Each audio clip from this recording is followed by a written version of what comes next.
En Venezuela sigue la cuenta regresiva para las elecciones presidenciales del 28 de julio, que será el proceso electoral número 31 en 25 años de revolución.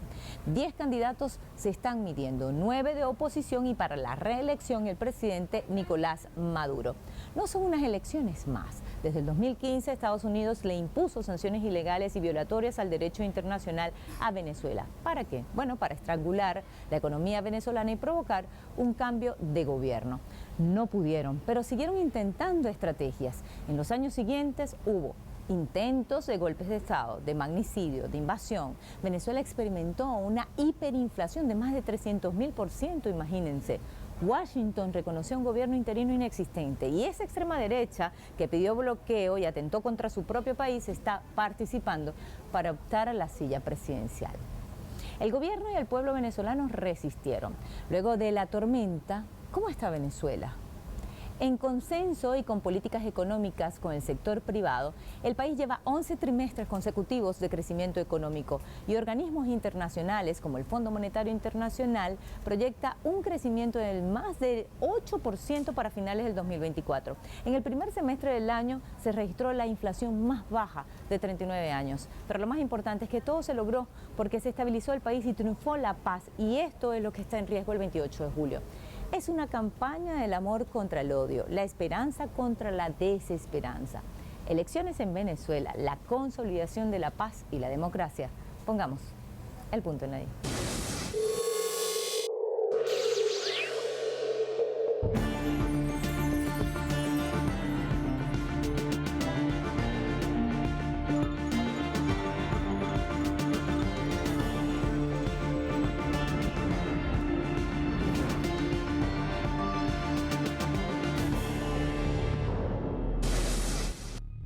En las elecciones presidenciales de Venezuela del próximo 28 de julio están participando 10 candidatos que han cumplido con los requisitos estipulados por la Ley Orgánica del Poder Electoral. 9 de ellos son opositores y uno representa la continuidad de la Revolución Bolivariana. Esta amplia participación de 10 candidatos y de 38 partidos políticos demuestra la veracidad del proceso electoral venezolano a nivel internacional, pero al mismo tiempo derrumba los fake news mediáticos que han tratado de desvirtuar la democracia que existe en Venezuela. Ejemplo de eso es cómo se permitió la candidatura del representante de los intereses de los Estados Unidos, a pesar del bloqueo financiero contra la economía venezolana, las sanciones unilaterales, los diferentes planes frustrados de magnicidio y otros intentos de desestabilización violenta en el país suramericano. 3 alcaldes de la oposición se sumaron a la campaña del presidente Nicolás Maduro de distintas regiones porque está entendiendo el grueso de la ciudadanía venezolana que la única opción de paz, de futuro, pero además de inclusión, la única opción en la cual todos los sectores de la vida política pueden hacer vida, desarrollarse sus potencialidades económicas, desarrollar sus potencialidades científicas, desarrollar incluso su vida política en Venezuela, es ratificando al presidente Nicolás Maduro como presidente de la República. ¿Por qué? Se preguntarán los usuarios y usuarias fuera de la frontera de Venezuela. Bueno, porque la opción que está enfrente, la que ha tenido el apoyo de las potencias hegemónicas, es una opción de violencia. Nosotros los venezolanos y las venezolanas hemos vivido una década, más de una década de agresión constante, orquestada y en complicidad con esos sectores de la vida política que hoy están en las calles de Venezuela, que hoy se presentan como una opción de cambio, pero que sabe muy bien cada día más número de venezolanos y venezolanas que ese cambio que están ofreciendo no es sino una vuelta a los sectores de la violencia, no es sino la entrega de los recursos energéticos, de los recursos minerales, de los inmensos recursos naturales que tiene Venezuela, y para eso deben pasar por anular a un sector importante de la población que hoy es mayoría. El candidato principal es el presidente Nicolás Maduro, quien en pre-campaña electoral recorrió 18 de los 24 estados del país y 49 pueblos y ciudades, reencontrándose con el pueblo. Lo peor quedó atrás, dice el mandatario venezolano en cada discurso, y lo que vendrá es mejor. Esa es la premisa principal. Según las encuestas, el presidente Nicolás Maduro lidera la intención del voto. El pueblo, en cada lugar que va, le hace saber que se juega también el proyecto país que legó el comandante Chávez y que incluyó a millones de pobres. Son los cultores y cultoras populares que tienen mucho que defender en las elecciones presidenciales del 28 de julio. Están listos para la batalla electoral. Aquí la esperanza está intacta, porque son ellos parte de la misma lucha. Porque hay muchas razones de decir para que viva Maduro, para el cambio de Venezuela, para la prosperidad y el futuro de lo que viene ahora, los grandes cambios que vamos a dar a los pequeños y medianos productores del país. Así avanzamos a Cautagua.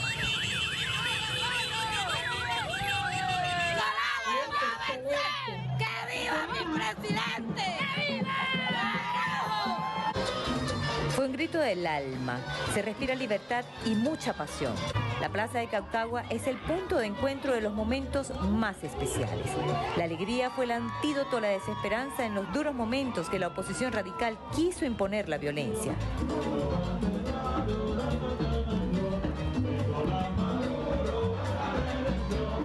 La falta de Chávez quedó nuestro presidente Maduro. Y para nosotros es un orgullo tenerlo de tan cerca, que el eterno Yohei Bajei, que es el gran Dios, que todo lo puede, lo bendiga siempre, para que nos siga ayudando a nosotros, los que estamos en más bajos recursos. Amén de amén. En sus manos le entregaron al mandatario venezolano lo más preciado para este pueblo descendiente de esclavos, el San Juan Bautista, que simboliza el bien contra el mal.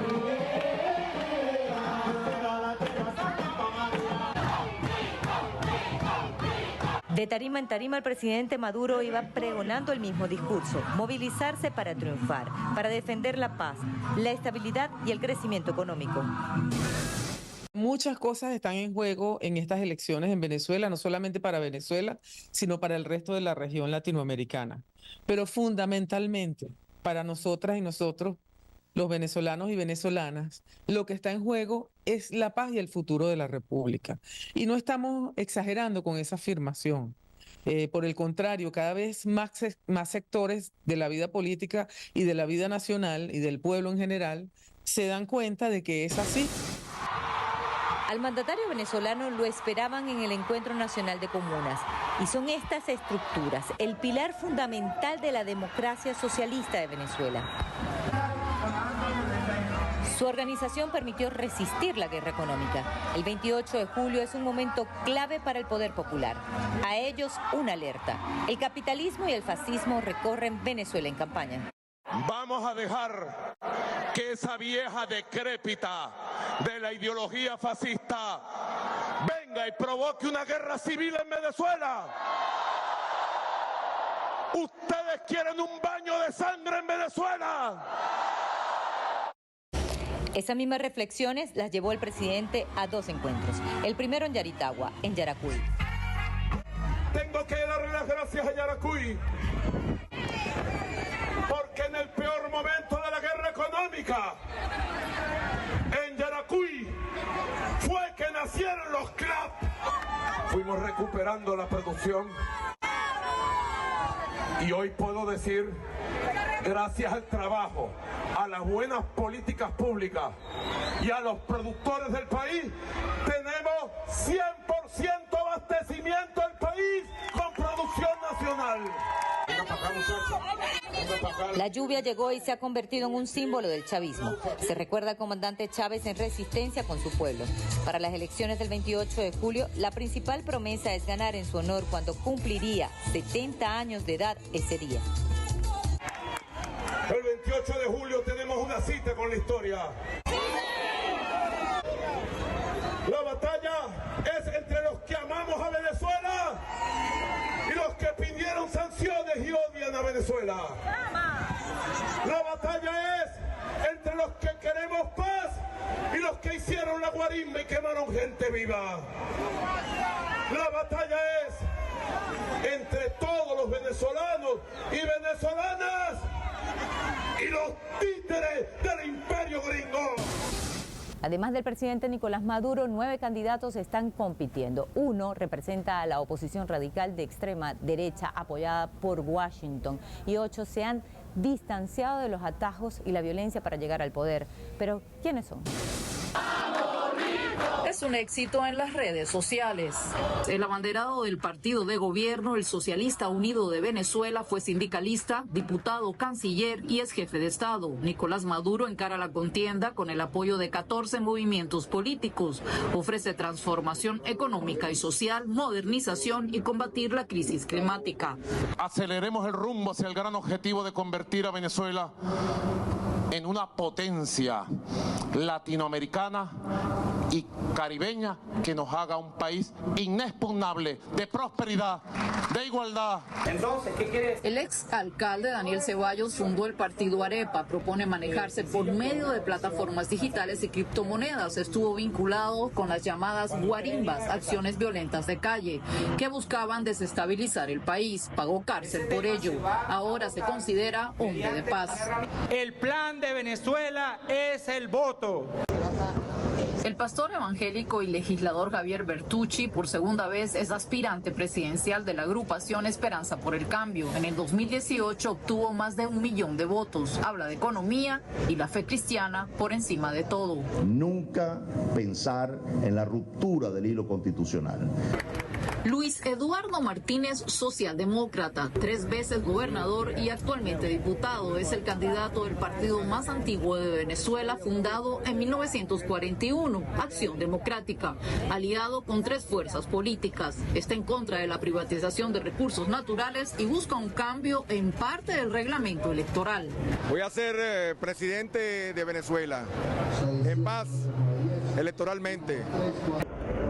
José Brito es conocido por sus frases tajantes. Es diputado opositor y ahora el candidato de Primero Venezuela. Impulsa lo que denomina Plan B. Habla de oportunidad, inversión y acuerdo energético. No estamos de acuerdo con los atajos, con la vía insurreccional, con los que tienen sueños húmedos con la vía insurreccional. Nosotros creemos que ciertamente es la participación. De la comedia a la política, el humorista Benjamín Rauseo busca la presidencia de Venezuela. Creó el Partido Conde, quiere fortalecer el empresariado y habla de un país a largo plazo. Somos una candidatura opositora, diferente e independiente. Centrados es la agrupación de Enrique Márquez. Hasta el 2023 fue rector del Poder Electoral, docente, también legislador, crítico del gobierno. Ahora opta al máximo cargo de la nación caribeña. Su proyecto se refiere al petróleo, entendimiento y al diálogo. Y espero que si alguien llama la atención, el pueblo lo mande pa'l carajo al que llame la atención. Antonio Ecarri, de Lápiz, el abogado y docente, habla de estado dinámico, consenso, migración, empresas, toma distancia del gobierno, pero también de la oposición radical. De la ley a la ley, a través de la ley y sin faltarle a la ley, vamos a hacer cumplir nuestras convicciones. El sociólogo Claudio Fermín, de Soluciones para Venezuela, se ha postulado como presidenciable un par de veces. Fue alcalde de Caracas. Su idea es buscar el entendimiento para luego hablar de economía y política. Nunca hemos dado oxígeno ni aliento a debates estériles. Edmundo González Urrutia es diplomático postulado por la Mesa de la Unidad Democrática, señalada por hacer parte de la oposición radical. Frases reiterativas del grupo político son país en crisis y transición. Adriana Sibori, Telesur, Caracas.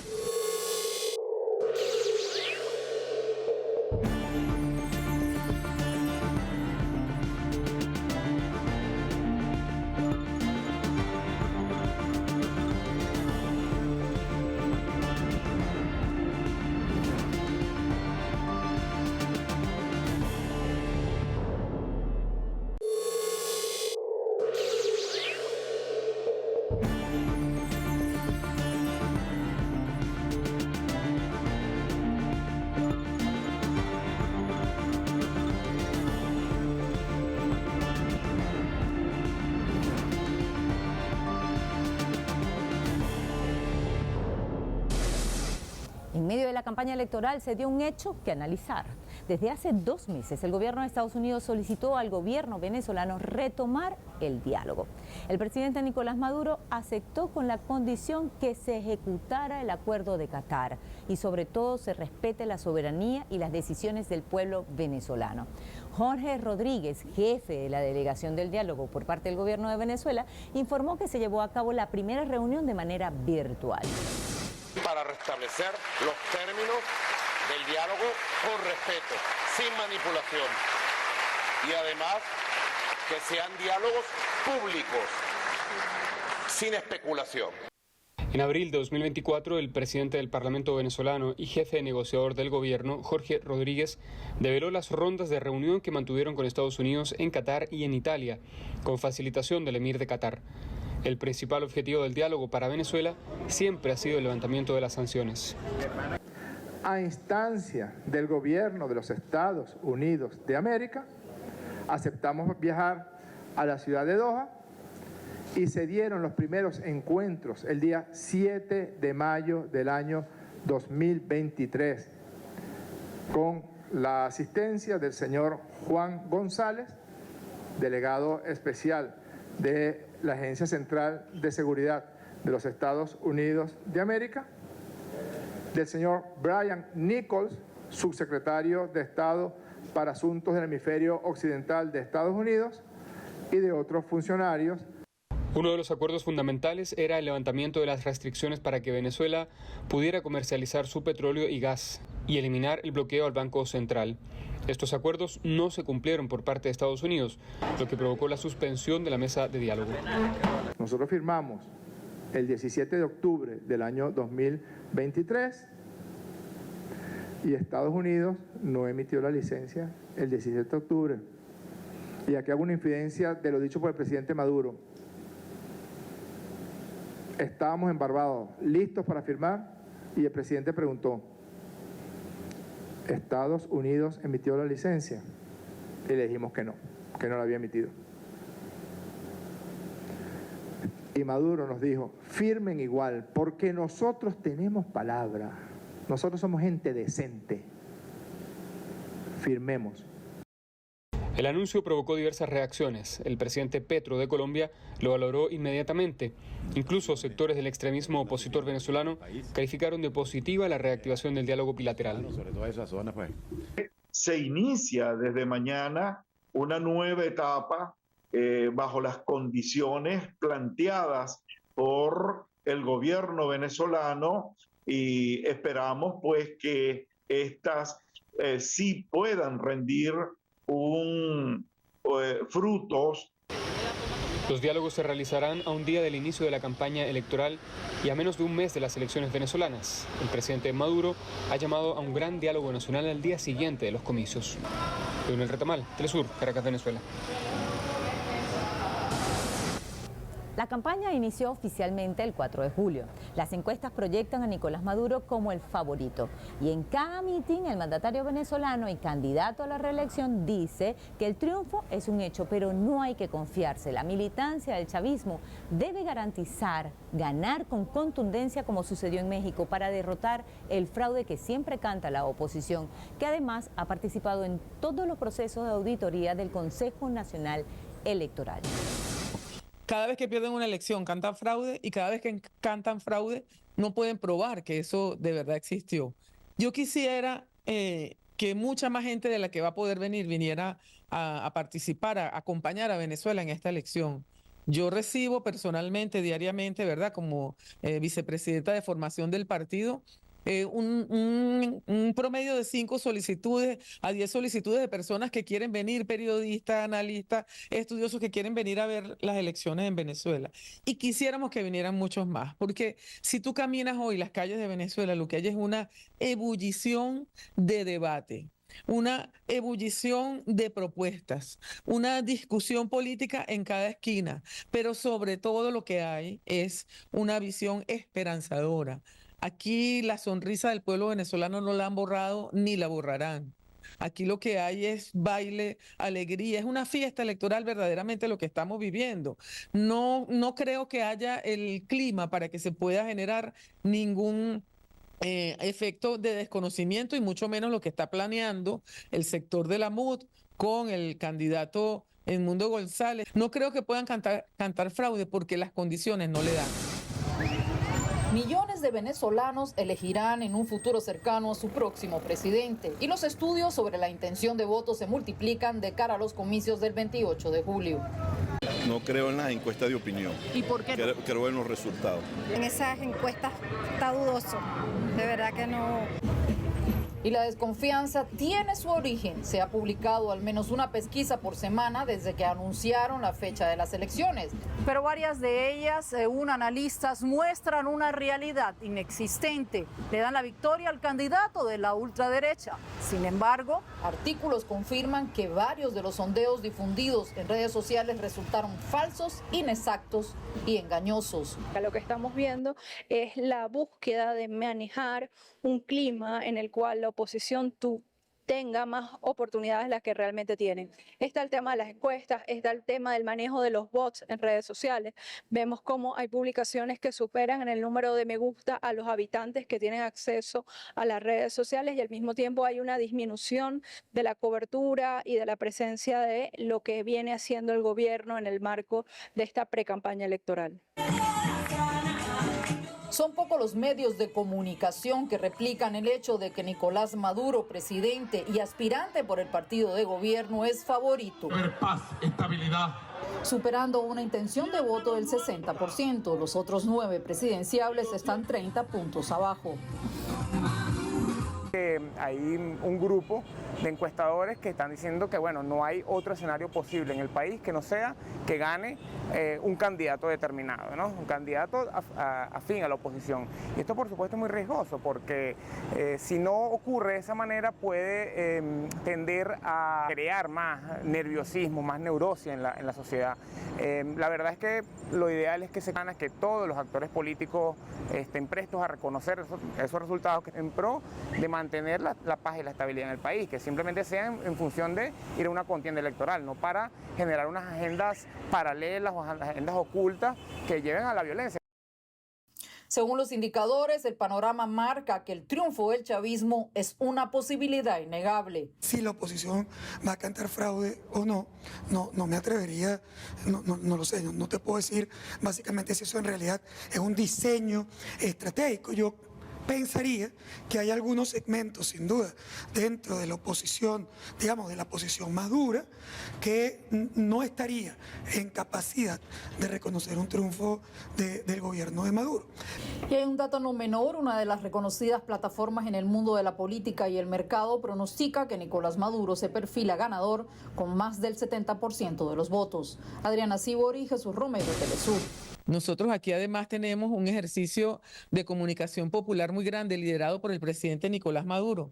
Él ha dicho que debemos hacer una estrategia de comunicación popular, que todo el mundo debe sumarse y ha puesto una fórmula que es calles, redes, medios, paredes y lo que llamamos Radio Bemba, que es la comunicación persona a persona, y esa comunicación está copando los espacios tanto de los medios como de las redes y de las paredes. Es decir, lo que ocurre en Venezuela no se puede ocultar desde ahorita. El 28 de julio, además tenemos un ejercicio continuo y muy blindado del derecho al voto. Es decir, nosotros tenemos un sistema electoral que es digital y es también físico, que tiene mayor número de auditorías que los que tienen los dos de la región.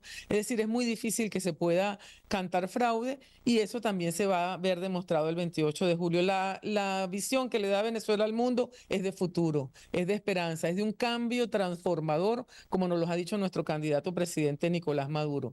Nosotros vamos a ratificar al presidente Nicolás Maduro, vamos a ratificar la revolución bolivariana y la vamos a transformar para cumplirle el deseo, su último deseo al comandante Chávez y hacer irreversible nuestra revolución y convertir a Venezuela en una potencia latinoamericana. Hemos recogido en las calles estas voces. La batalla electoral es por la defensa, el derecho a la paz, a la unión familiar, el derecho a la vida, que trató de arrebatar la oposición de extrema derecha que ahora busca los votos sobre la base de la desesperanza que trató de imponer. Es una historia de resistencia, de amor contra el odio. ¿Y quién contra el amor y el legado del comandante Chávez? Eso nos han dicho. El 28 de julio, aseguran las fuerzas revolucionarias, será la derrota del fascismo. Pusimos el punto en la I.